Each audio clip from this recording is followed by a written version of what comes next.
Hi, everyone. Welcome back to the International Solidarity Pod, which is a podcast that aims to explore current affairs and history relating to imperialism, the global south, gender, political economy, and people to people ties. I'm your host, Ashwin. In this episode, I speak with Dr. Tejaswini Ganti, who is a professor of anthropology at New York University.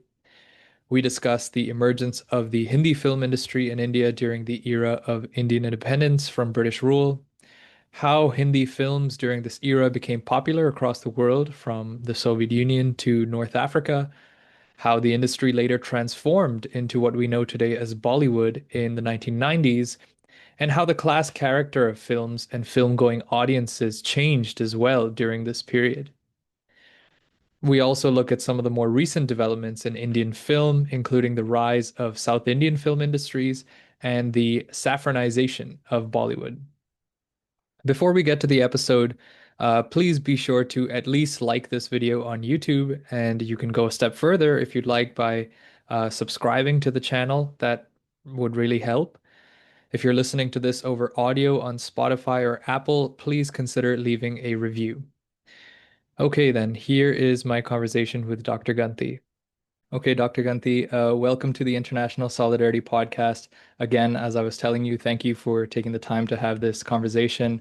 I think and I hope, the audience will find, this conversation stimulating, and will go and check out the book that you wrote. And the book that we're discussing today of yours is called Producing Bollywood Inside the Contemporary Hindi Film Industry.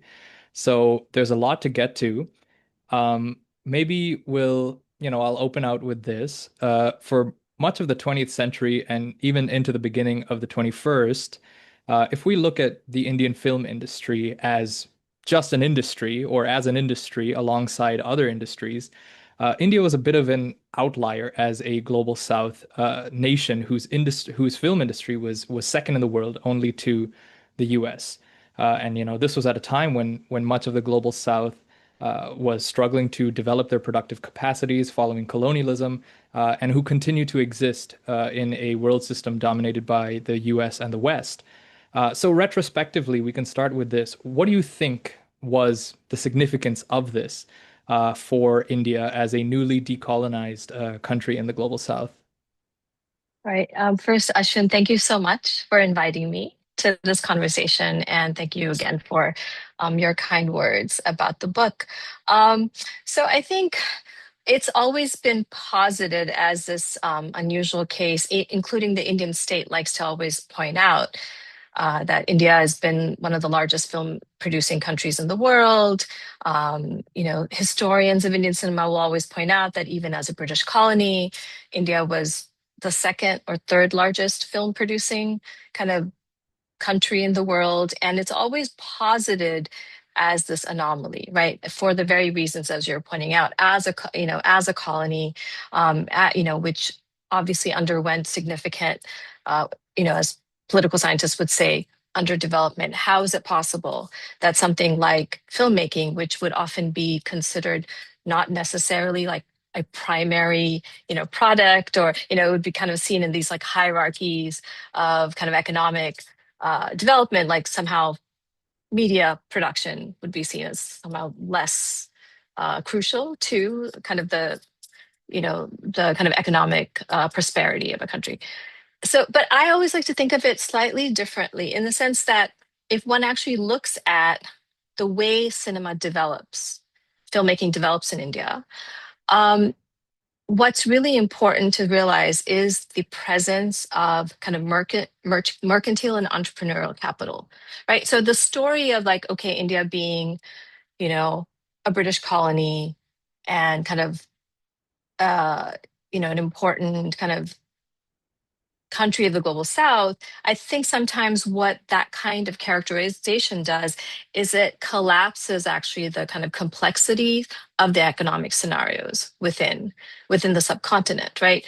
And as historians, or as students of Indian history would know, that yes, India was a British colony, but that doesn't, but there was plenty of Indians who benefited from the colonial enterprise, right? You have these different classes, so you have like the mercantile classes who, or, the kind of complicity that Indian elites were, the complicity of Indian elites in order for, something like 400,000 Britishers to be able to control, hundreds of millions of people, right? So British colonialism takes place in India with the collaboration of certain elites, right? So it's a more complicated economic scenario. So within that, if we think about that like there are certain groups, certain kind of mercantile capitalism. So you have, say, money lenders, you have small, you have like small entrepreneurs. Like, so how does film making be able to take hold is because you have these sources of capital, right? I think that's part of the scenario. So if you see like if you look at the early history of filmmaking in India, like who are the people who are um, able to make films, distribute films, exhibit films? They're often communities that are already business communities, right? Parsis, Gujaratis, people who are already involved in other forms of trade and enterprise, right? So because that's existing, so that's those are the kind of early film producers. I'm using that as a broad definition. Having said that, what's interesting is that so you do have this pretty robust filmmaking practice start to happen. Goes at, it's the history of filmmaking in India is coterminous with filmmaking kind of globally, or, is that it's interesting is that despite the colonial state, you're having filmmaking happening. Because in one sense, the British were actually British were hoping to be able to dump film in the Indian markets the way that they dumped, other goods, right? There was a lot of anxiety also about the fact that in the silent era, a lot of American films were actually circulating successfully, and British films weren't. So the British didn't necessarily have, their incentive was they were not necessarily very supportive of local filmmaking. So that's what I mean. And then what the independent Indian state after 1947, as since you read my book and I talk about the history of Indian state attitudes, even the Indian state wasn't necessarily so supportive of filmmaking. So what's so to me, rather than the fact that, like, oh, India as a former colony and as kind of as an important representative of the global south, like, how is it that it made, how did it become so robust in its filmmaking practices? To me, what's more interesting is that despite the antipathy or the ambivalence on the part of the state, that filmmaking was able, like, so it's like if filmmaking gets to, filmmaking in India is taking place despite the state, let's put it that way, for the longest time. That's changed in the last kind of 20 years, 30 years or so. But the early history, it's like, wow, films are being made, and part of it I would say is because of and so kind of jumping ahead historically, and when we come to kind of independent India, post-independence India, and we look at something like the 40s, 50s, 60s, 70s, filmmaking is a place where you can actually park capital, right? The reason why you have so many films being made in India, and it's interesting if you look at the overall numbers, it's it's the place that you can park your kind of untaxed money, right? That it become because of the high rates of taxation in India, like filmmaking or the film industries, not just the Hindi film industry, the multiple film industries throughout India become a place where people are able to kind of park their, what in India they call black money, basically unaccounted income. And so the fact that you have this large informal economy, filmmaking becomes a site to be able to actually absorb that. That's why you have, I mean, really rich people also try to make, it's interesting. Like I always say that in the Indian context, like, someone the equivalent of Bill Gates here is not interested in necessarily making films. But in the Indian context, like if you see someone like, Anil Ambani, the Ambanis tried to make films at one point, Reliance, so it's like all kind of paths end up going towards filmmaking in an interesting way that you don't see it in other countries. So I think that's the other important aspect, is to think about the role of the informal economy and and kind of the circulation of that. Like how does, a very cash oriented economy, like where is that money circulating? And filmmaking becomes a really important place to park that money. That's very fascinating. And you touched on, the Indian developmentalist states, like in the immediate post-colonial era, their attitude toward the film industry, filmmaking. We'll circle back to that and go a little bit Sure. deeper there, in terms of why and what explains those attitudes. But I think before that, I want to sort of hang on to the significance of how big the industry was, as a global South industry, and you can see this in how Indian cinema and Indian films in much of the 20th century spread around other parts of Mhm. the global South or the non-West. Raj Kapoor and Indian films are extremely popular across the Soviet Yes. Union and the Arab world. Like to some extent, I think if we would ask maybe peers around my generation, this is a little less known. Mm. What do you Yes. think explains this spread of Indian films across other parts of the global South, this wide reach? Sure. I want to do one kind of clarification. So I never think of it as an Indian film industry as a singular one. I'll say there's like industries, there's multiple ones because of the different languages, right? And the fact that films are being produced in at least 20 languages every year. And, the southern industries are quite vibrant, especially Telugu and Tamil, Malayalam, Kannada. So that's why I hesitate to call it an Indian film industry, even though within India, people like to say the Indian film industry and filmmakers like to say that, but it's like, no, there's so many different ones. What I know the most about, and in terms of my research, is the Hindi film industry based in Bombay. So I just want to clarify that because I don't want to, just like when people say South Asia and they only mean India, I don't want to say Indian cinema and only really mean the, Hindi cinema and the Bombay film industry. So in terms of the circulation of these films, not just Raj Kapoor, even Mehboob Khan's films were really popular throughout Europe, like Southern Europe and North Africa. Um, why something is appealing and successful is kind of the million-dollar question that no one can really answer. And I, as an anthropologist, I'm always really hesitant. I feel like I can't get inside people's heads, and taste and pleasure is so complicated. But I mean, one of the things, if one thinks about the circulation, say, of Raj Kapoor's films, and I've taught Avada multiple times. I teach a large undergraduate class on Bollywood here at NYU. And it's interesting is that, like, when you read, say, the the press and the kind of primary sources around that time when, say, Avada, which was one of Raj Kapoor's biggest hits, say in Soviet Union, Eastern Europe, China, North Africa. I think it's something about, the particular time, the kind of storylines that some of these films had, where, there's a really strong sense of justice.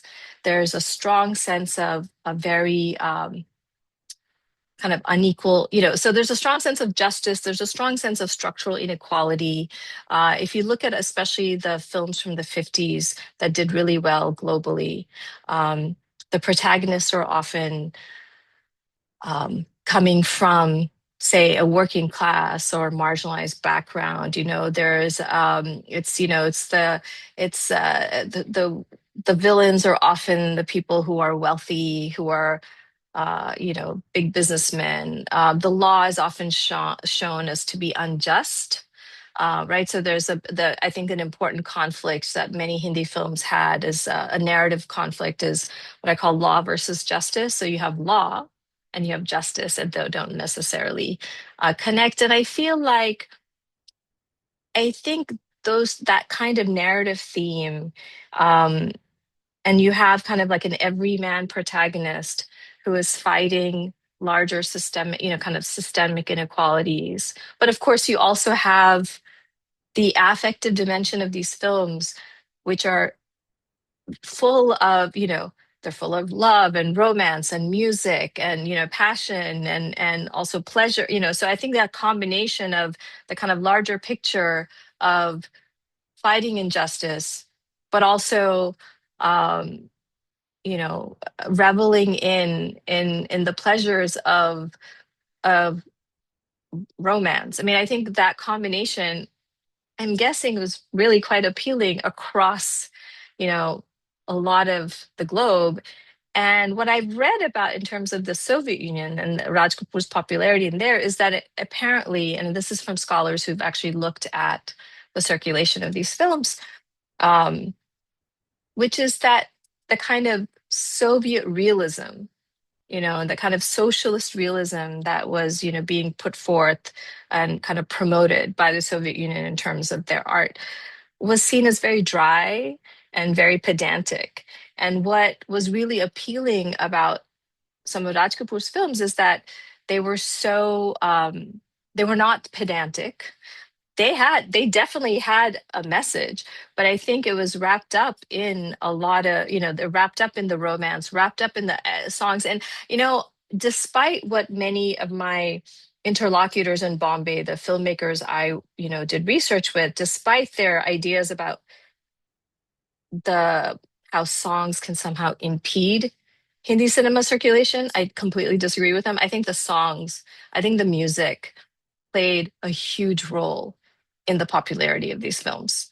The kind of operatic nature, every time intense emotion comes up, the characters are breaking into song and those melodies, despite people not necessarily knowing the words. I mean, those are some really catchy melodies. So I think it's the full package, it's the message, but it's also, the visual style, the aesthetic. And let's not let's not undervalue the I think the appeal of melodrama.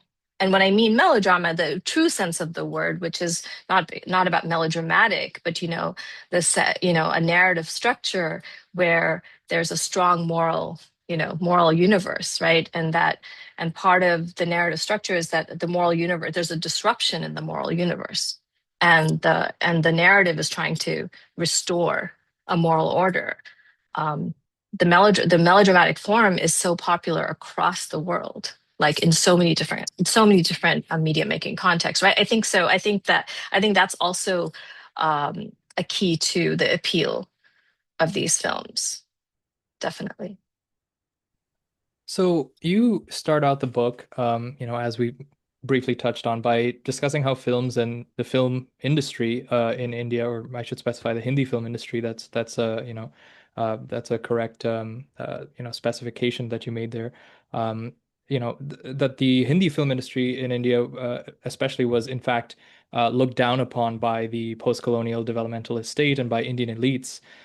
Films were seen as and here I'm just, sort of condensing your argument, were seen as a lesser art form, compared to other types of Indian art, including theater. And this attitude toward films made its way into state policy.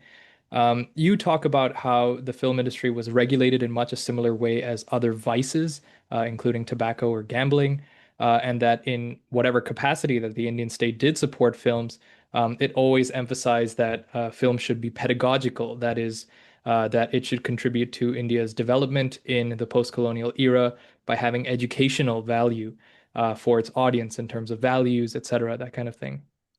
So there's a lot of history behind this, and you wrote a whole chapter on it.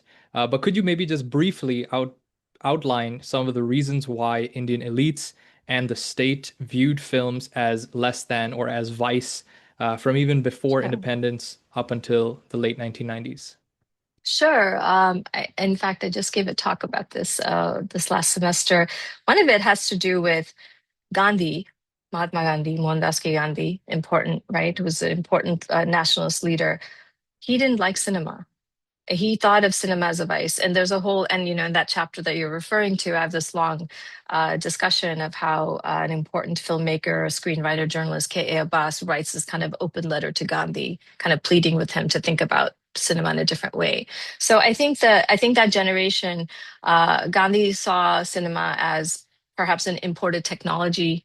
He saw it as, and also remember, as I was saying, in the silent period, it was American films that were actually circulating quite those were the ones that were circulating all over India and were popular. And these silent American films, the Great Train Robbery and things, like they were showing, crime and licentiousness in a way that did not appeal to, say, the more, the puritanical impulses that Gandhi had or other people had, right? So I think his sense of filmmaking as he saw it as something that was like degrading, and I think that had a big part to do with how the Indian National Congress viewed cinema. Nehru had a slightly different attitude. Nehru wasn't against films; he was just against the kinds of films that were being made. And what's interesting, despite the form of popular cinema in India, being so reliant on music in the storytelling process, which goes back to actually Indian narrative traditions. It's not like,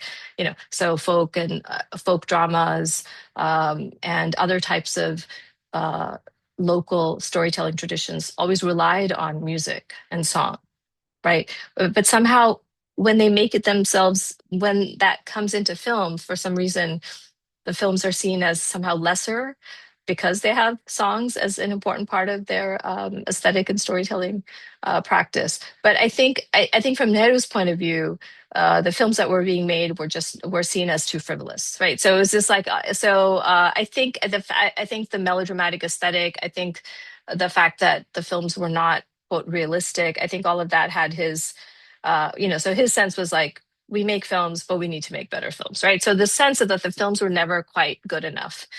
Good enough for what exactly? Again, it's that developmentalist attitude that uh, we're a poor country, we have so much illiteracy, the audiovisual medium needs. I mean, I was always amazed at, like, over the years, like how many times I read government officials in all kinds of uh, programmatic statements, whether it's around film festivals or what have you, like, film was, those constant talking about uplifting the masses. And I didn't quite know like what that actually meant. What does it mean to uplift them exactly?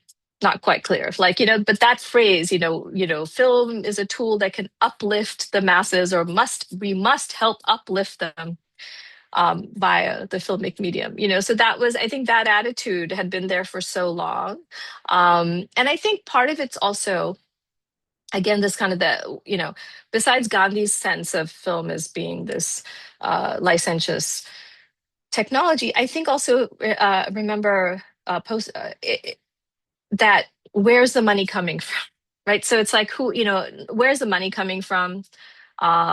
Again, if it's coming from like these sources of like petty capitalists, also, those aren't necessarily like consider, like they're also sources of stigma. But the greater source of stigma is like, who are the people acting in films, especially in the early days, right? Like where, especially with the coming of sound. Who are the people acting? Well, they're coming from courtesan traditions. They're coming from hereditary performance traditions who are already occupying a certain kind of stigmatized role within the kind of social hierarchies that exist, right? So I think so. It's both the source of money and the source of talent, which also lends at least the Hindi film industry, a kind of a veneer of disrepute from the point of view of these kind of nationalist leaders who are very interested in a certain kind of bourgeois, respectability politics, right? So I think that's part. I would say that's part of the reasons. Fascinating. And this changes basically at the end of the Yeah. 1990s. So in the book, you argue that the Hindi film industry becomes or transforms into what we know today as Bollywood in the late 1990s to early 2000s. And you make the argument that this transformation was actually a gentrification and corporatization of the Hindi film industry. Um, I know this is a big question, and we can, drill down and I'll, follow up. But, what changed in the late 1990s and early 2000s? Sure. Yes. Well, which is what the whole book is about. So in a nutshell, I like the meta. I use the metaphor of gentrification because to kind of describe the transformations that I saw in the film industry. Because when I first went to do research in the mid 1990s, I went first in 1996 to do my fieldwork for my dissertation, and I kept meeting people I met many people who questioned why I was doing this research, or many people who were warning me, are you sure you want to do this research? The film industry is not a place for people, for women or girls from good families, right? So like people warning me, people being, it was posited as like a morally hazardous space. Yet at the same time, I was also meeting a lot of people, especially actors, as well as like some directors, who talked about how now, there was always a state of because, there's a state like now the film industry is becoming respectable. And it was a tautology. It was becoming respectable because respectable people were joining it. How did you know it's respectable? Because, it was just like, so, it was just like this circular argument. But I was fascinated by this concept, like now it's respectable. And, I kind of go in the book to see like the history of that, that kind of the idea of like becoming respectable, goes back a long way. There's even in like the 30s and 40s, people saying, no, now it's respectable. So like, so if it's always a state of becoming, so then that there's something about it that makes people anxious. So, but I was quite, but at the same time, what I did notice, which is by the time I finished writing the book, so like when I went there, that was for my dissertation. But by the time this book comes out, I mean, so like producing Bollywood is really based on kind of a decade of like research and observation. So by the time I'm finishing this book, I noticed a sea change in state attitudes, as well as kind of what I call, like cultural, kind of elite cultural, elite attitudes toward Hindi cinema, and like where all was it showing up, right? In terms of where was Hindi cinema being celebrated? What I call it, like I felt like Hindi cinema attained a cultural legitimacy in elite spaces that it didn't have when I first started doing research. And so that, so I was kind of thinking about that. I was like, what happened and and so for me, the metaphor of gentrification was really useful is because also I noticed, I talk about it in three realms.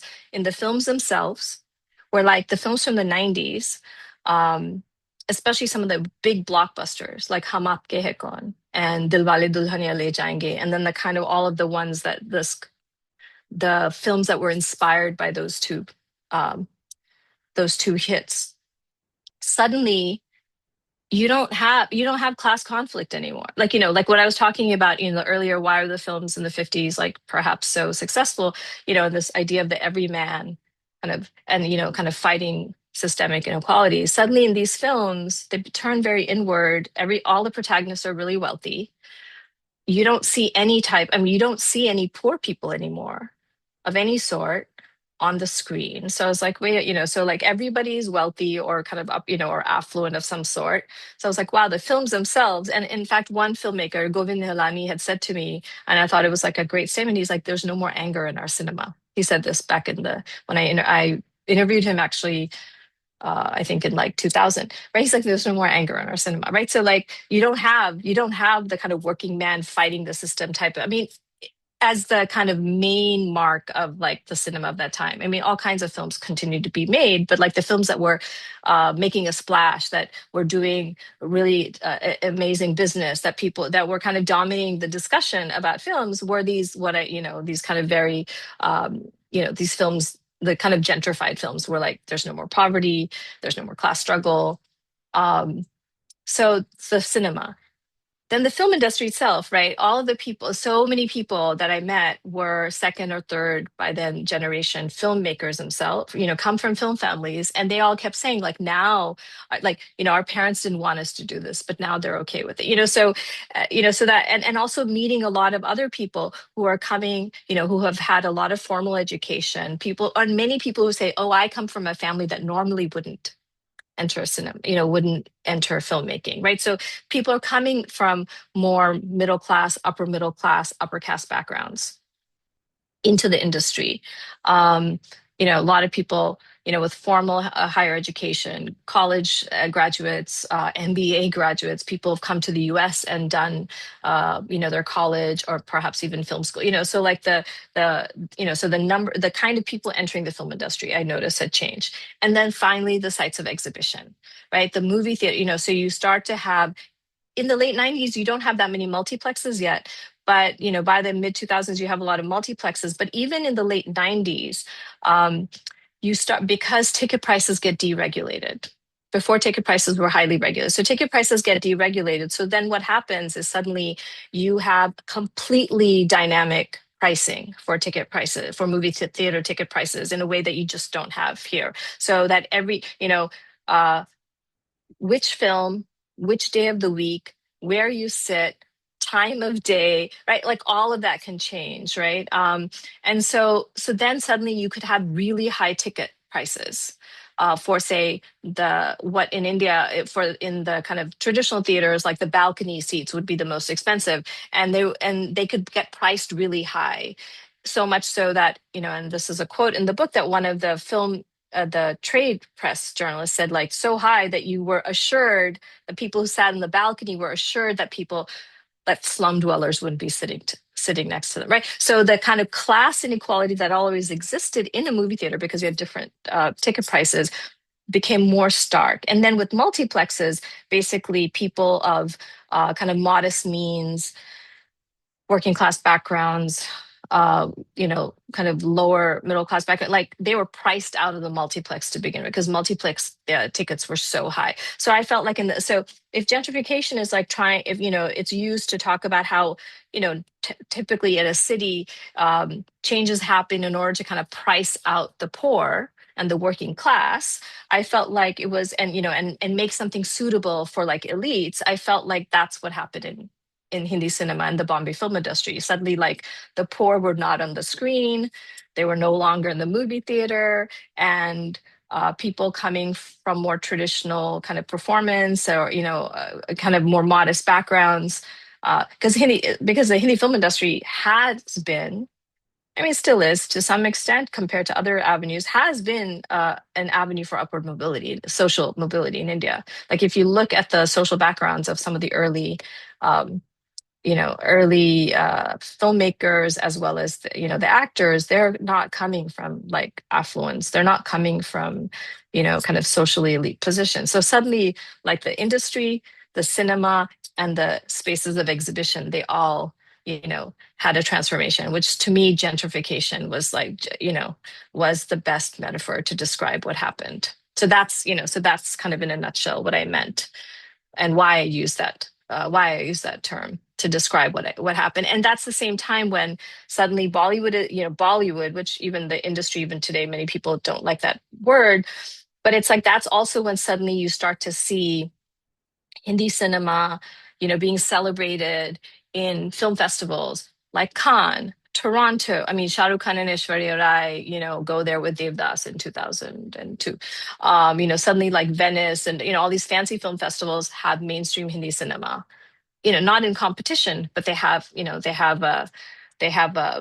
screenings. Suddenly you have like Western cultural spaces, you know, uh, having features, some kind of exhibitions or something, and I just thought this is super interesting. And then like the English language press in India, which always was so snooty and snarky about Hindi cinema, suddenly like all the newspapers, they were carrying their like Bombay Time, with all the color into editions, and suddenly like everything about cinema that used to be relegated to like the fanzines, like the Stardust or what have you, Cineblitz, suddenly it's like in, Times of Indian Express, so I was quite amazed at how suddenly popular culture just became so dominated by the in the kind of the journalistic sphere, in the kind of mainstream journalistic sphere. It wasn't relegated to just like the film press, because I met lots of film journalists, and it was very obvious when I met the non-film journalists back in the night how they looked down on film journalists. But there was a kind of uh, a melding of film journalism and non-film journalism, also television. I think the other important aspect, which I should mention, is all of this is happening post 1991, right? Which is the big economic liberalization, structural adjustment that happens in India, that India has to undergo after a huge IMF loan. And so the economy gets, like deregulated. There's, so what everyone talks about, the liberalization of the economy. So you have an explosion in satellite television, like the media landscape is altered tremendously. So suddenly you're having many other kind of options for entertainment, but you're also having what this anxiety that people would say like invasion from the skies. Suddenly, satellite TV, you're bringing in content from all over the world, mainly kind of American. And there's certain kinds of cultural anxieties around that. Suddenly the state kind of looks upon filmmaking and media making as like, wait a minute, that maybe we should actually rethink our attitudes towards this, right? Because the people who are involved in filmmaking are now, seen as more, quote, respectable. The films are circulating and getting accolades outside of India, which also always helps things within India, right? So it's like all of those factors help to kind of reorient states' attitude towards filmmaking, which then culminates in the industry status that was granted in 1998, but then is actually operationalized in 2000.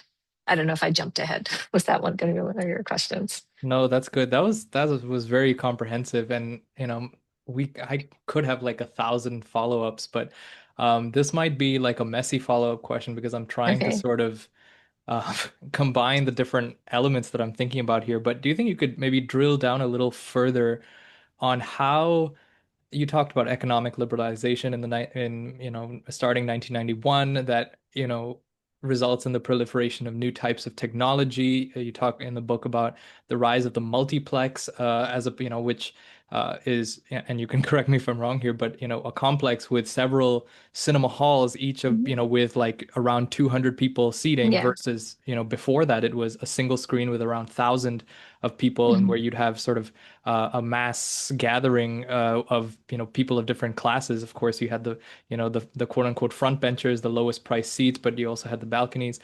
So there were those kinds of changes in you could say the material base in how Mhm. films are being distributed. So I'm interested in that, and also how so how that basically and you talked about satellite TV as well. What are these changes in technology and in how films get distributed affecting the class character of the stories being told? Mhm.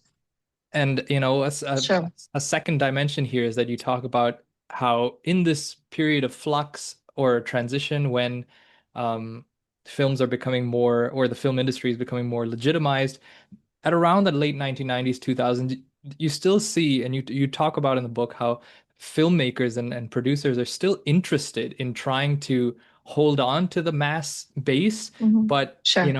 exploring catering more to the middle classes and the stories they want to tell. There's also the whole aspect of westernization that I want to, Oh, and the Western themes and films being shot in all parts of the West here. I told you this was okay. going to be a bit of a messy Okay. question, but basically, if I were to boil it down, how are the changes in technology? Let's go deeper into the how are the Sure. changes in technology affecting the storylines in terms of all the things? Sure. Yeah. Sure. No, no, no. Great question. So I would say that what if we start with satellite television, right? And then I'll get to the multiplex. So with satellite television, what that produced in Hindi filmmakers was this tremendous source of anxiety about how do we get audiences into cinemas, right? Because and I mean, this was an issue that happened with video, with the coming of home video as well, right? Like with the video, it's like, oh no, if people can just watch films at home, why are they going to come to the theaters, right? So because even now, theatrical revenue is still the majority of revenues for the Hindi film industry, even to this day, even now with streaming and all of that. Like you still it's. I mean, it's become less, but it's still about 60% of the industry's revenues come from the theatrical, domestic theatrical, like so box office. So in the 90s, it was like almost 80%, right? So you need, in order for the film industry to be able to kind of survive economically, it needed people to come into the cinemas, right? Come to the theaters. And what satellite television did, it wasn't from the filmmakers that I met, it was less about like, oh, there's competition from the content because the serials or whatever. That was not such a thing, at least in the late 90s. It was more like satellite TV was seen as a competing distribution outlet for cinema, right? So it's like people can just watch the films at home. Why will they come to the theater, right? That was the great concern. Um, so what that meant was that filmmakers spent a lot of effort and money to make to make films that were so spectacular that like watching them on your TV at home, and this is in the late 90s, you don't have these like huge big screen TVs and HD, it's like it's still, we're just talking about like a box, right? A standard television. How to make the experience so that it's watching it at home is just not good enough. It's like not enough of an experience. It's kind of, so I would say Hollywood dealt with that issue by going very spectacular, right, with like special effects and action. I want to say, if you look at late 90s Hindi cinema, how did it deal with that? It went spectacular with songs. If you see late 90s, I mean, you have this amazing proliferation. I mean, like music became so I mean, music's always been central, but the number of songs in films and how elaborate those songs were, this is when you start going to foreign locations. You have large kind of production numbers with lots of dancers. Like the songs become the main spectacle to try to kind of exceed your television, right? And also a lot of investment in sound technologies, right? Dolby and optical track, so so filmmakers that I met were paying attention to the sound, they were paying attention to the spectacle. And so that's and also that's when you have and because of the way the kind of media industries, because there's loosening of regulations, you have suddenly all these new music companies that come into the fray, like Venus, Tips, T Series. Yeah, those are the main ones. It could be a few. They start producing films as well. They become film producers. So they're like music producers, but they're also film producers. So they have an incentive to like really amp up the song. So I think so that sense, that's one. So the aesthetic, and production values increase. Like films just look slicker. There was just a lot more attention to the visual style of it and the oral quality. And so now, if you're going to go abroad to shoot, right? I mean, most of the times, like, okay, you could be in Bombay and suddenly, like, cut to you're wherever, like, in Paris. I mean, that happens all the time. But then but at the same time, it's like, what are the protagonists? Like, you want them to look nice. I mean, if you're really focusing on lavish production values, um, the clothes, like the costuming, like, having everything kind of scales up, right? So in that process, like the protagonists end up being wealthier, right? Like it's yes, the films are fantasy, but there's only so much that can be sustained, like having really modest kind of economically modest protagonists constantly being like, in these kind of lavish sets or lavish clothes, right? So I think that's, so that would be one element of it. Um, so I think what was interesting to me is also how in the late 90s, as I said, that the kind of narrative conflict that was so important for so long, like what I called law versus justice, that really subsides. You start seeing what another narrative conflict that's been there before, but I think really comes into the fore is what I call duty versus desire.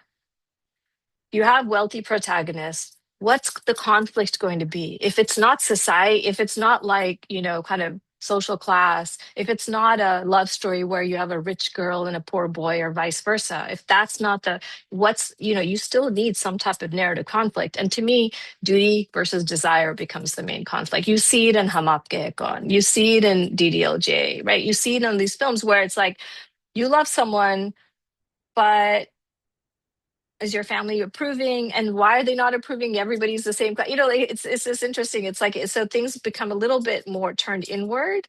So that, so that's interesting. So it's like duty versus desire becomes the main kind of, I feel like, an important narrative conflict, where all of these love stories, most of them I would say fall under that rubric, all of the ones that are happening in the 90s. um and then, so that's what the coming of satellite is, that, that kind of reliance on spectacle, and trying to get people out of the movie theater, get people out of home to get into their movie theater, to get to the movie theaters. Now, what happens with the coming of the multiplex, because you have smaller auditoria, right? Um, you don't have to, and also because the economics of the multiplex and the way distribution changes, is that you don't actually need, um, and also because the overseas, especially the UK and North America, becomes so important. So some of the structures, so where filmmaker distributors are able to actually recover monies in a way that wasn't possible before. Um, so you're pulling in dollars and pounds. And so that's, and also the multiplexes, which are in the metros, right? So suddenly you have, the economics changes where you can make a lot of money from fewer people, basically, right? And so what the multiplex does, it makes filmmakers feel, quote, liberated from the need to try to appeal to everybody. I mean, I saw, I mean, like, people literally told me that, like the filmmakers that I interacted with. So the multiplex, and that's when, and also the thing is, I like to give audiences, because we're all part of the audience, much more credit than filmmakers ever do.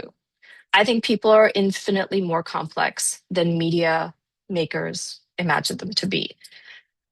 So rather than saying so I like to feel that the multiplex made the filmmakers kind of get over their own internal constraint. They're always saying, like, we can't do this, we can't do this because the audience won't let us. And I have a whole discussion of like how the box office is actually a very inaccurate index or metric of what audiences want, because there's a whole distributor in between, which we can talk about.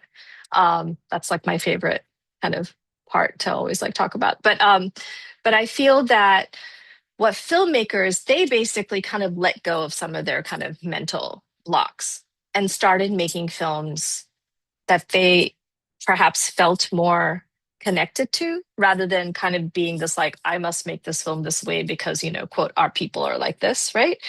And it was just so interesting because that's when, so like some of these people, you felt like, wow, they found their kind of inner, I don't know, they were like their inner gentrified self, where suddenly they're making films about elites, because for the longest time they felt like they had to make films about like the, the working man, but now they're getting to make whatever they want.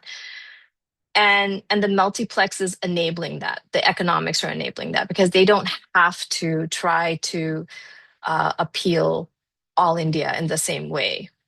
Um, because the distribution, because certain territories brought in so much more money. But then there was a kind of a backlash within the industry in terms of commentary in the, I want to say, mid 2000s, where there was a lot of people within the film, I'm talking about, within the trade, saying, especially about certain filmmakers, have you stopped making films for India? Like, you're only making films for the diaspora, like that kind of allegation was made, which is also a kind of a simplistic kind of analysis of things. But so there was definitely the sense that the diaspora brings in a lot of money, and places like Bombay, Bangalore, Hyderabad, they bring in a lot of money. But also the other thing that never gets discussed in any great detail is the Hindi heartland, the Hindi belt actually is severely underscreened. If you look at the number of movie theaters in a place like UP or Bihar or MP, there are much fewer movie theaters there for all kinds of reasons. There's more movie theaters in southern India than there are in like the Hindi speaking regions, right? So when people say like, oh, those people in the Hindi heartland, they don't, they have such like, crude taste. All their like really quote good films don't work there. It's like actually people are not paying attention to the economic scenario. It's like if you don't have many theaters, you know, you can't bring in as many you can't literally you can't bring in as much revenue from those markets because you don't have the venues to do that. So I feel like, but there's a way that the economics gets completely they get the kind of economic explanations don't seem to hold as much value as cultural explanations. So like cultural explanations kind of completely like override the economic explanations. And so I went to great pains to try to like unravel the economic reasons for why certain like, certain kinds of territories won't bring in as much revenue, and kind of looking at like the multiplex economics where, or the overseas economics. One filmmaker said to me, it's like, Madam, you know, dollars versus rupees, so like I'm gonna try to get as much dollars as I can, right? So just like I mean, an overseas distributor that I spoke with, and this was I think in 2000, he said, I said, oh, our films are circulating or they're so popular, like in places like Africa. He's like, Madam, Africa brings no hard currency. He's like, no foreign exchange, So it's like, so you have markets where, so my point is that popularity is one thing and economic success or commercial success is another. And, but too often we conflate them, right? But, what are the metrics? Like, and where are the places that, which matter from the point of view of the trade? It's the place that you can like bring in revenue, you can bring in the revenues that they can like count, and so one should never conflate those two things, right? Another I don't know follow if that No, I that's don't know that's if really that like good. I answered. mean, I I gave you kind of a monumental task, and no, I really appreciate your response to that. Another, I guess, follow-up that I have is that, sort of in a lot of ways, the elephant in the room throughout the book, and just I guess when we talk about Indian politics and society more broadly, is like the masses of people and the working class and the peasantry and all this. And maybe I'll, give listeners kind of a sense of some of the things in the book that relate to directly to what we're talking about. So, you trace how, um, whereas, in the 80s and I mean, before the shift to Bollywood in the 1990s, producers would often ask their domestic help or their auto drivers, what kinds of, film ideas or sort of run their ideas by or what interests them, and sort of try to take account of that in the kinds of films that they produce. And this was part of the trend of the mass audience. In the book, you write about how it was important for some of the the grander, larger than life scenes were important in films because people of working class backgrounds would be bringing their whole family in for an experience that they would never have. They would never go abroad to see, Sure. the Swiss mountains and things like that. And but also, this came with like a paternalistic attitude as well, of course, because of the kind of social class background of the people making these films. And they would say, as you talked about, that they were restricted in the kinds of stories that they wanted to tell that maybe would have resonated more with them, but they thought that the masses were um, too, not sophisticated enough to understand complexities, and they were just interested in violence and triumph and these simple storylines, that kind of thing. And And then, we're talking about the shift here where now the money is in the overseas markets of diaspora Indians in the West, and, increasingly to a domestic kind of middle class, growing middle class audience. So the question here then in that case is, as these stories shift and as the vast majority of the working classes are sort of being priced out of cinema. I mean, we're talking about when we talk about the today 1.4 billion people in India, we're talking about the 1 billion of that 1.4 billion that can, more or less largely fit in this category of working class. What happens to them in terms of cinema going, in terms of entertainment? Like, if they're now priced out of the cinema, then Sure. you know, Yeah, yeah. No, so a couple of things, a couple of clarifications. So I don't think filmmakers ever really like, I mean, like, so, like, it's not like they were like getting ideas from like, say the rickshaw driver, it's that they imagine them as their primary audience, right? It's not that they were necessarily actually doing any kind of like audience research or polling. It's just that, or at the time, or they would use like, say, their domestic as a stand-in for like, oh my God, like he didn't understand this. So like, how can we, so like, but they never, it was all, so I use this idea of the kind of imagined audience or audience imaginaries, right? So they imagine their audience to be of a particular class position. Um, and hence all that, the kind of like the very things that Hindi cinema or popular cinema generally in India gets criticized for as being escapist, right? So it's like, well, it's, escape. And that's also interesting to think about, like, why escapism is somehow inherently wrong. It's like kind of like uplift. It's like, what is uplift? What is escapist, right? Having said that, if you actually again look, remember I said about the screening, cinema is primarily an urban experience, right? So the vast majority of India don't, I mean, like going to the cinema is a primarily an urban experience because, like, again, India, even like at the time that I was doing my research, that stat was there forever. Who knows if it was actually accurate? But at that time in the 90s, it was like 12,000 movie theaters in India total for the entire country, 12,000.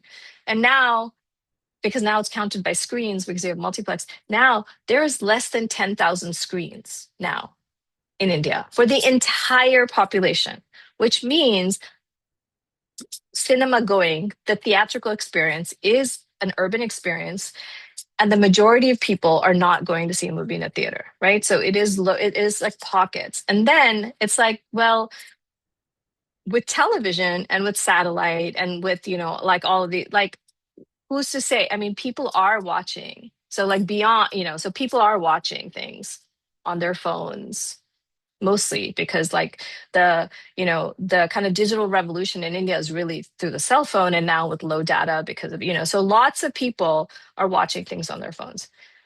But that doesn't translate into revenues necessarily for the film industry, right? So, but there are lots of people watching things. We don't know necessarily. I mean, I don't know necessarily what they're watching. I guess the streaming companies know what they're watching, but they don't share any data, right?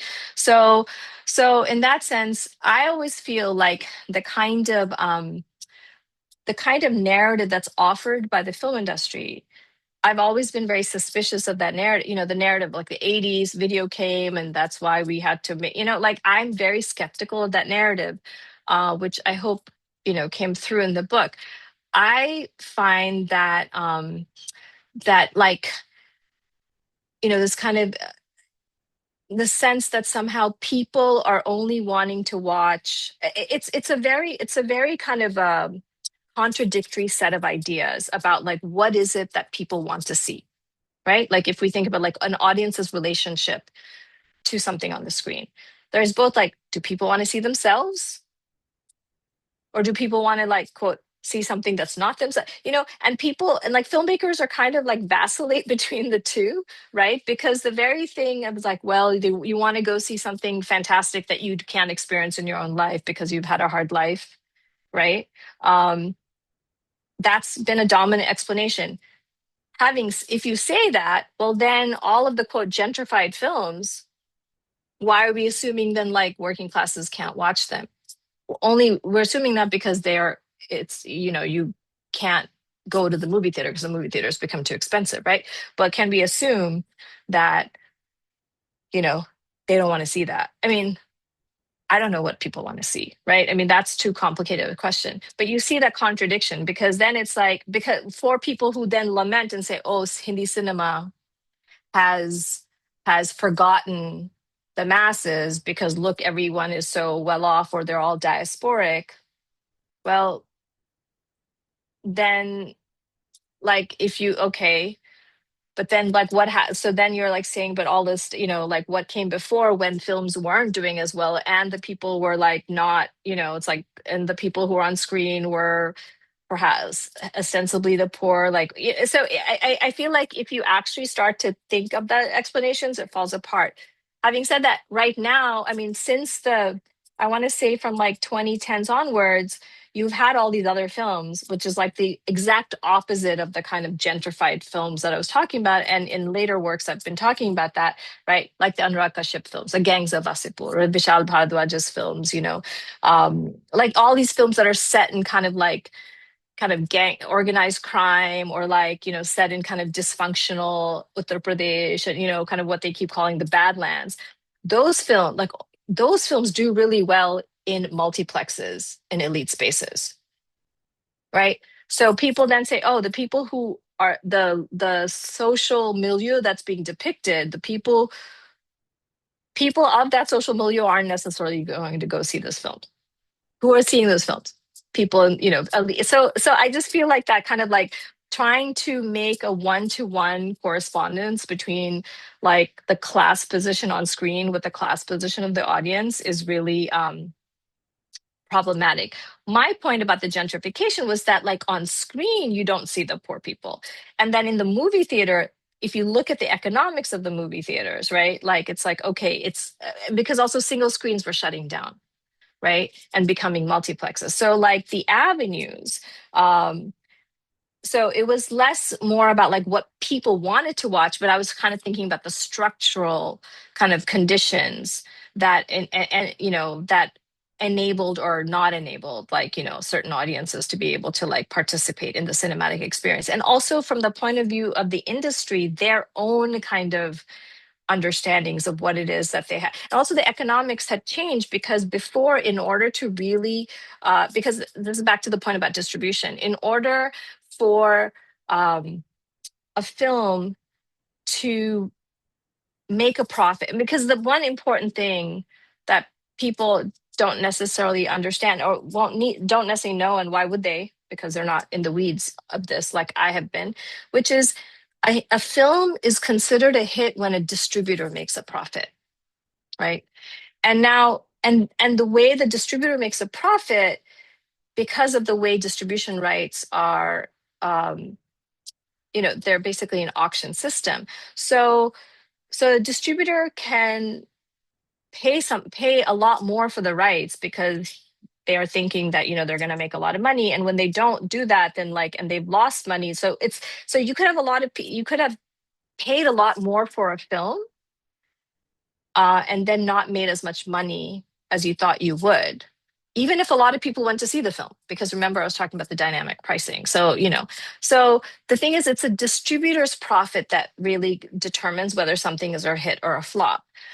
But when something is being called a hit or a flop, filmmakers interpret that as a signal or as an index of what audiences want. And the pains I went through in the book and in some other writings is that that's not a good signal. What the signal, the commercial success of a film sends a signal that should not be interpreted as a signal of our desires or our pleasures, because there's all kinds of reasons something like could be considered a hit or a flop that have nothing to do with what we like or don't like. If that makes sense, right? Including as soon as you buy a ticket, it gets registered as an endorsement. It's like, it's like I have to tell my students, and they hate the fact that they're like, oh, Professor Ganti, you mean we can't hate? Like, I'm like, if you watch something on Netflix, as soon as you watch it, even for like 6 or 7 minutes, it gets registered as a view. So hate watching, even though you may be hate watching something, you're sending a signal to the company that, oh, this is what people want, right? But what people want is more complicated, right? So I feel like, so what happens with the theatrical experience is that, so filmmakers are interpreting these commercial signals as, something much more kind of meaningful and culturalist than what they are. It's like the distributor made money or the distributor didn't make money. But it's like, oh, a hit means that people really endorse this. People really want this. And so we're going to make more of this. Except of course that always doesn't work. Does that make sense in terms of why so I'm very I don't like trying to attribute film consumption with anything more like I don't like it. I don't like to kind of attribute film consumption as giving us an insight into like people's psyches or subject positions, because I think there's too many other mediating factors between that, including the distribution structure. So what happened is, oh, sorry, I went on a tangent. So before, filmmakers needed to, in order to kind of recoup the revenues, and to kind of the industry to kind of be healthy economically, distributors throughout India had to make a profit, because they're again because the distributors are the ones who take the main risk. They're basically they had been the main sources of finance. So if distributors don't make a profit, then they're not going to buy the next, they're not going to buy the rights for the next film. Right. So you have an incentive to try to like have all your distributors throughout India, you know, you have an incentive to try to keep them economically viable, so that you can continue making your next many films. What changed? So that's the whole thing of appealing all India, right? You want your film to do well in Delhi and in Bengal and in the south, like that whole the territory, the distribution map is very interesting, because if you don't, then you're, like the next time you try to sell your rights, like all your territories won't be sold. Your working capital for the longest time was from the sale of your pre-sale of your distribution rights. What changed with corporatization is you suddenly had these new companies that would actually buy the buy all India rights at one shot. So the filmmakers, the producers didn't have to try to like they didn't have to try to appeal to all of the different distributors throughout India. They could be like one-stop shop, sell their rights, to whatever Reliance or Fox. I mean, Hollywood came into the picture as well. Just sell it, in one shot, and then those folks started selling kind of to the distributors, right? So from the producer's point of view, they're like, okay, we got our working capital. Or with corporatization, what you had is like you got working capital without necessarily having, you had tie-ups, you had all kinds of other ways that you could finance your films. So you were less concerned about trying to you know, um, appeal all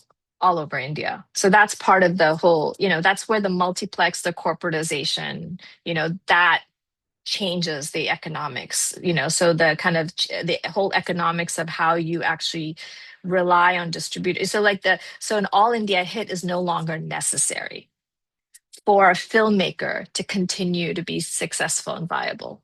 I mean, those distributors may have lost their business, but like from the producer's point of view, it's a whole different way of operating. So that's an important aspect of it, of the change. I appreciate that clarification. I want to talk about the story of women in the industry, and you've talked about this in the book as well. I think one maybe example that I can give listeners in terms of an aspect of this is how the the dynasties that we know in terms of actors in Bollywood today. It was really only a male kind of thing where you're the son in a film dynasty would viably pursue a career as an actor in Bollywood. This was more or less taboo for women until it's really with Charisma Kapoor in the 1990s, if I'm not wrong, that sort of Yeah. broke that kind of tendency. But that's on in terms of the actors. I also want to get a sense of what is the story of women in the industry, both in terms of on the actor side and but also in terms of the workers behind the scenes, right? The women Sure. workers, and you hinted at sort of the moral questionability of the the environment of the film industry. You've also worked on sets before, as you noted in the book. So just on this question, I guess a little bit. Sure. Yeah, I just wanted, so just so that like, viewers' comments, like things are very different now than when I was doing my research. So I want to make that point. There's a lot more women now behind the scenes, below, like doing as assistants, and so it's not that many women directors still necessarily. Although I think in the streaming space, there's a lot more women, and actually television, even back in the '90s, like there were a lot of women working in television. Cinema was somehow different. I do want to give a one qualification though. The one exception to what you were talking about is actually Nutan and Tanuja. Kajal's so Tanuja, Kajal's mother. Nutan and Tanuja were big stars, and their mother was she's an interesting female dynasty. So Shobana Samarth was an important, she was a big star, and then her two daughters became big stars. But that's kind of an interesting exception. Nargis, her mother, was also a filmmaker, but you're right. I think that goes back to like even the film families themselves. So many of them told me like, "Oh, I wanted to go into films, but my mom or my parents thought, like Rakesh Roshan said, like my father wanted me, send me off to boarding school." Like, so I met so many film people who kept saying, "Oh, when I expressed an interest in, going into films, they all like, no, no, no, so like." So they had internalized this kind of stigma because that's what I'm saying, that larger sense of like they're wealthy people. They had obviously social standing, but they still felt that they were not kind of quote that they couldn't, like they weren't necessarily accepted in quote polite society. Like I'm talking about the generations that came from like the 50s and 60s. And yes, it was a big deal when Kapoor became an actress, and I met people even the night who were like saying like, wow, who would have ever thought like if Raj Kapoor had been alive, this wouldn't have happened, right?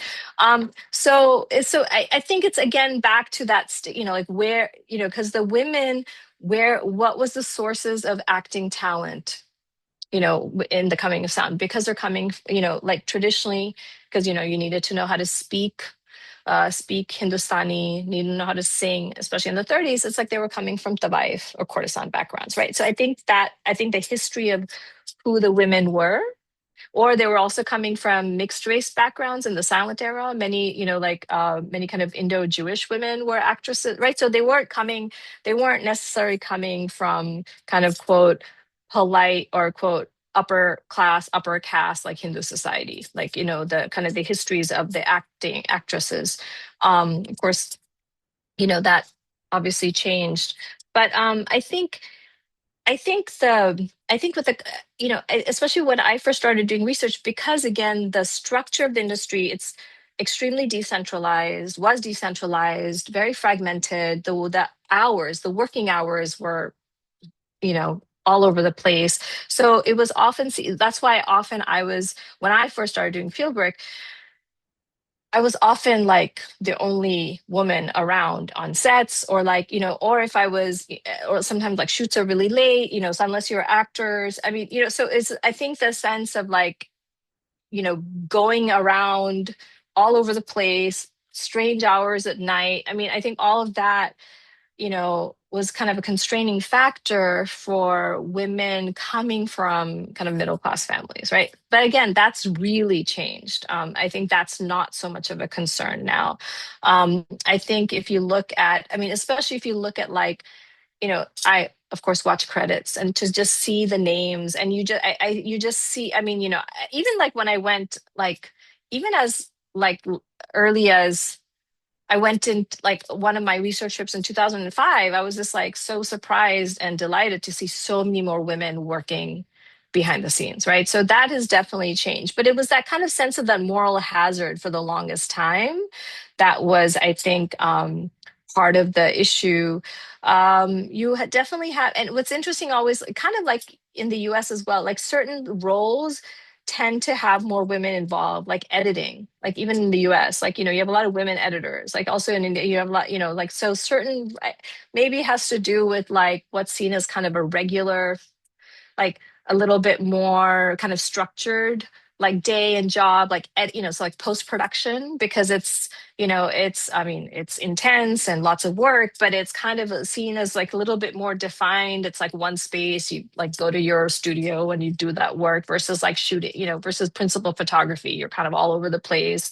And I think even now, if I think there's something about the mystique of how we think about a film's director, which is very masculinist, whether it's here or kind of all over the world. I mean, if one did like I don't know, some kind of survey, like statistic about how many women are actually directing films versus in the other roles, like over the world. I mean, it'll be interesting to see what that brings up. But I mean, but it is interesting that even when I was doing research initially, like people would say, oh, television was safer for women because it had better hours. The money was it was all quote white money, right? Because it's coming from companies, right? So it's like again, it goes back to like the nature of money and the kind of and the nature of like the people, like where were the people originally coming from.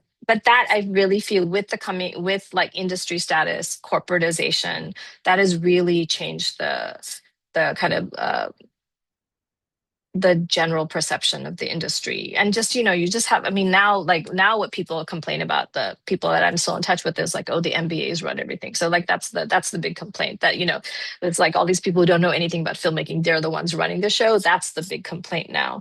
And so you have so I don't know what the gender mix is now, but having said this, I will say one thing: the cinema is still very male centric, and the money still rides most of the time on the male star rather than the female star, which is why I think if you look traditionally, I mean, yes, you have the Alia Bhatt and, Kaj, you have the women coming from film families, and of course now, whatever, the Janvi Kapoor, the Shraddha, you have a bunch of them.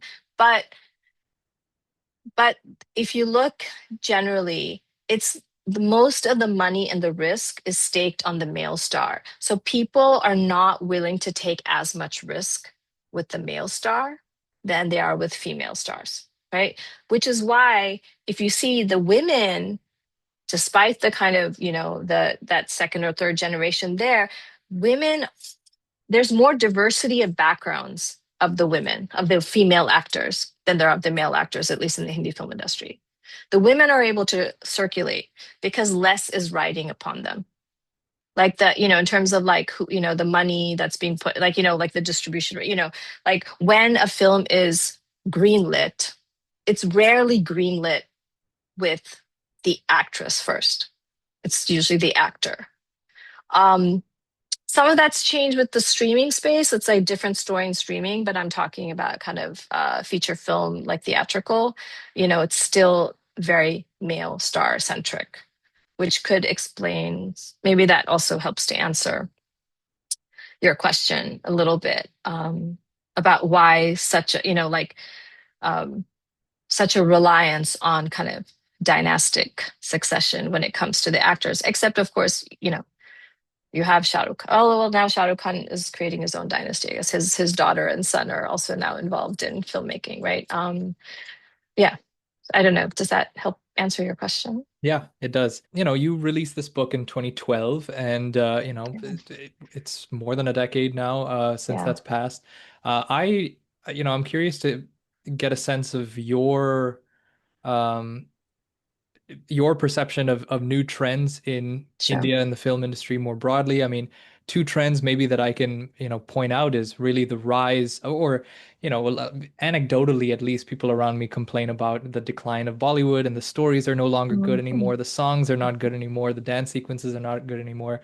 Yeah. And with that is sort of the rise of, or a concentration towards stories, in my observation, on, police, a lot of police stories, Sure. nationalist slash military, kind of militaristic, themes and historical revisionism, on Sure. pre-colonial India. So that's on one side. And on the Yeah. other side is sort of the rise, really the rise of South Indian film industries, the Malayalam film industry, Telugu, Tamil, Kannada. So, how are you seeing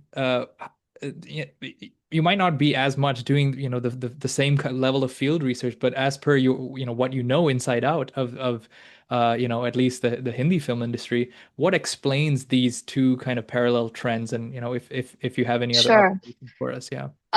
Sure. I'm actually, so, I've written this other book called Bollywood, a guidebook to popular Hindi cinema, and it's been in two editions, and I'm actually working on the third edition. So I'm updating, and I'm in fact writing very much about like the current moment, actually the last 10 years, like because the second edition came out in 2013. So I'm updating since 2013. And so I'm very much been thinking about immersed in thinking about the new trends that I see in filmmaking.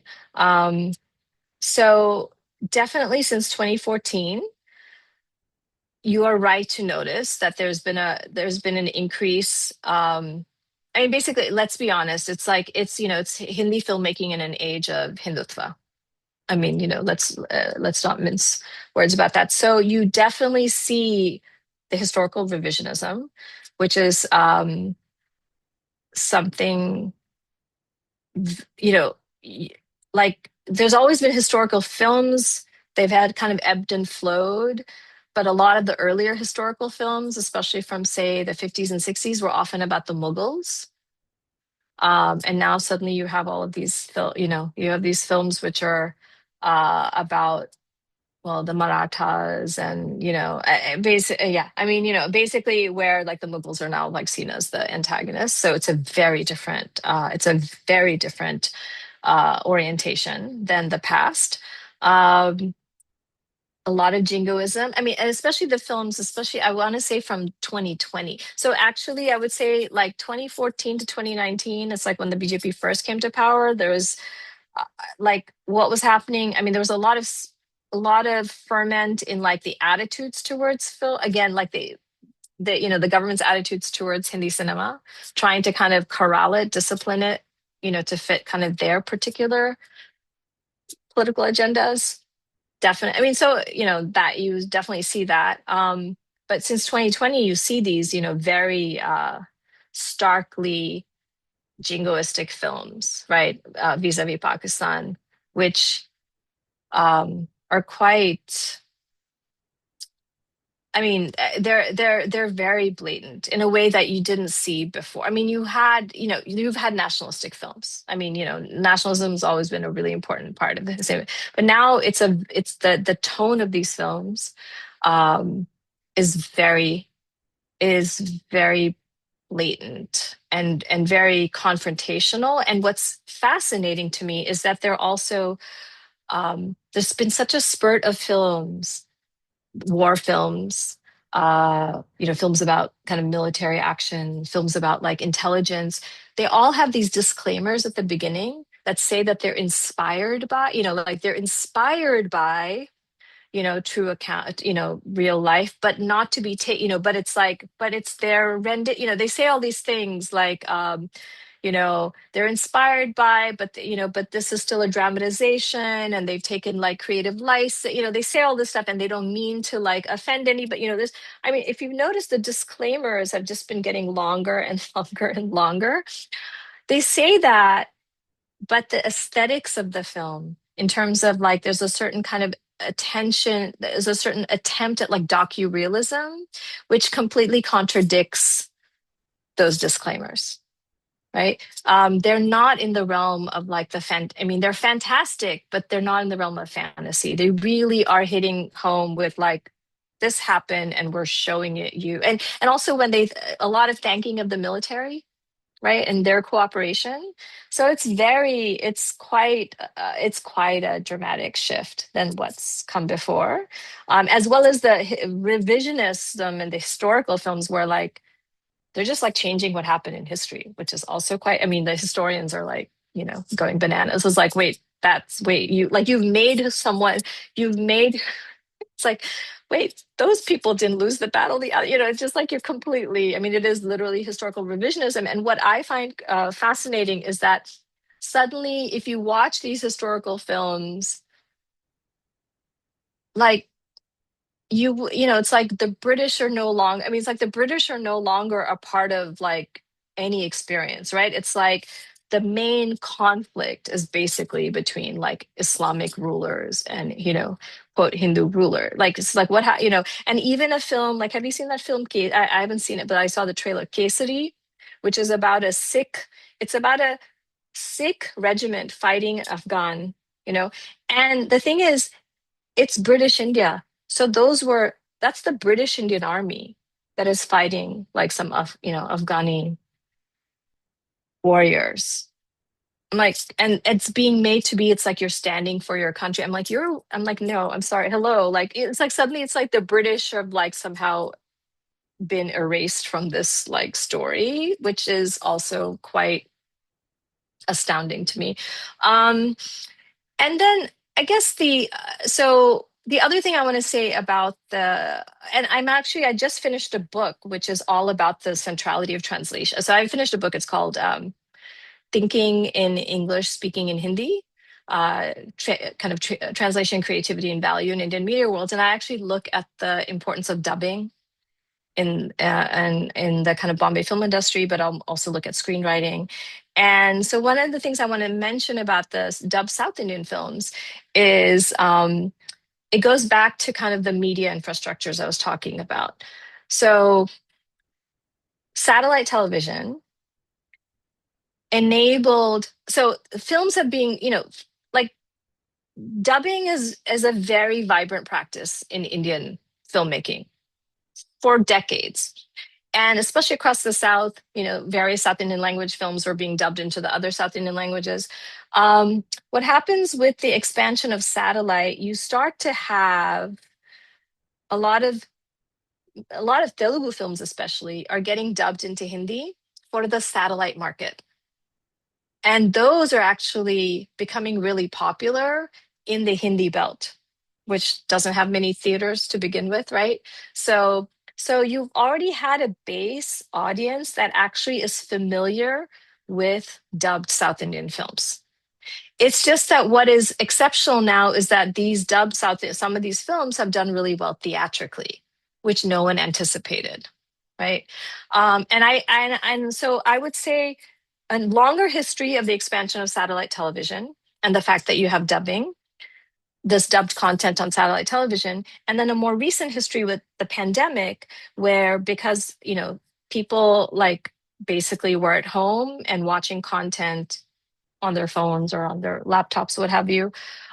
Streaming becomes so big that a lot of people are watching dubbed content on streaming. So dubbing um, is moved from kind of the margins to the center, I want to say, and also especially it comes to the attention again of like kind of English language press and kind of English speaking middle classes are suddenly noticing, wow, like and that the fact that the the people who took a risk to screen dubbed content theatrically. And again, remember, like I think the Pushpa, it was like during COVID, like, and you still had like lockdowns. I'm guessing the economics of it, like those rights wouldn't have been sold for very much, the initial ones. And remember, a hit is when a distributor makes profit. And if you don't pay as much for your rights, you're going to make a much bigger profit. Right. So I'm not trying to take away from, say, the appeal of these films, but I feel like the economics of it are such that, like the dub, so that putting it theatrically was also at a time when a lot of other content wasn't necessarily, people weren't willing to take the risk to put it theatrically because there were so many different lockdowns and shutdowns and all of that. So again, I always say a hit and flop are all about expectations. So low expectations generate a hit and high expectations generate a flop.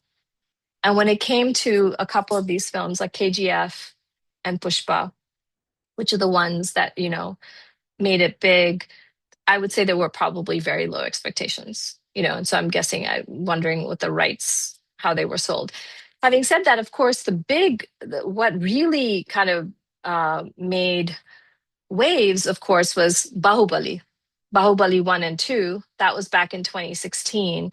And of course, Karan Johar gave it a big platform in the Hindi space, right? So one has to think about like, and that's, Rajamouli then became, I mean, the kind of the, like, he is all about spectacle, right? And trying to create this like huge canvas. And it worked in Hindi, right? And again, it's like people weren't necessarily expecting it, right? So that's the interesting thing to think about.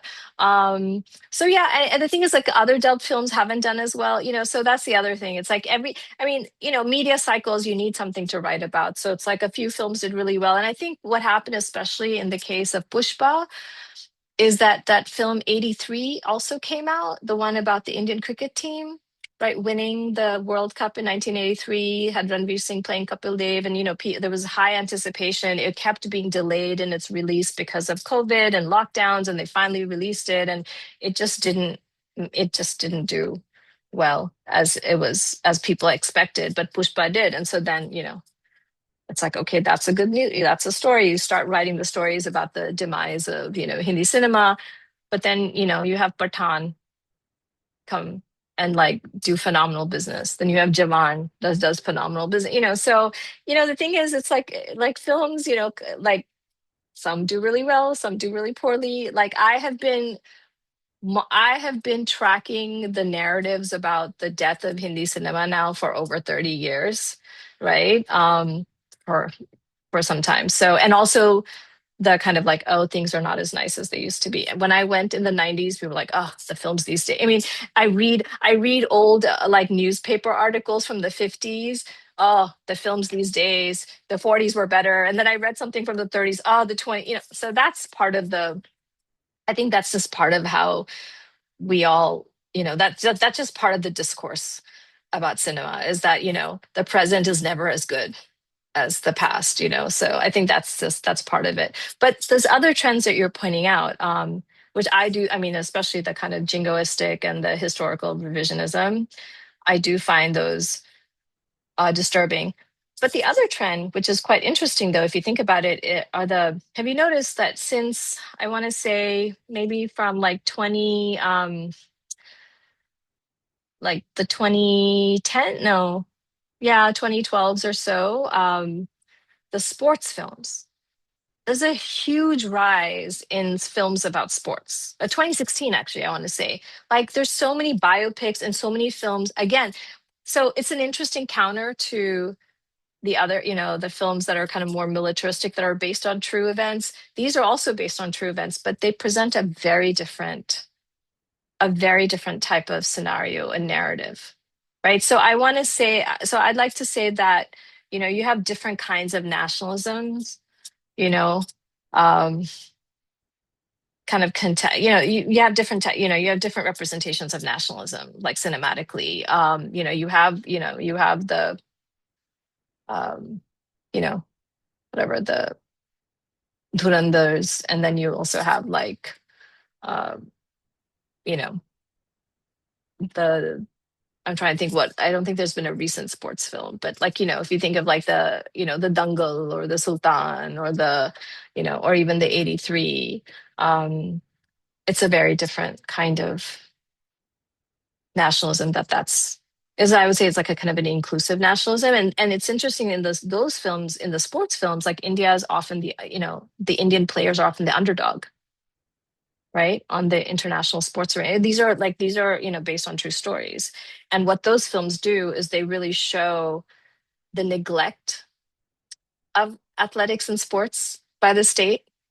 And so that that the players, when they do actually succeed, it's not because of any state support, it's like despite that. So it offers a very different um, characterization of the state than say these the more kind of war and militaristic films. And they're happening, these are all coming out around it's the same time period we're talking about, the last 10 years. So it's I'd like to say like it's a more complicated scenario, a complicated picture than just like one kind of like one kind of narrative thrust or one kind of political ideology is being put forth.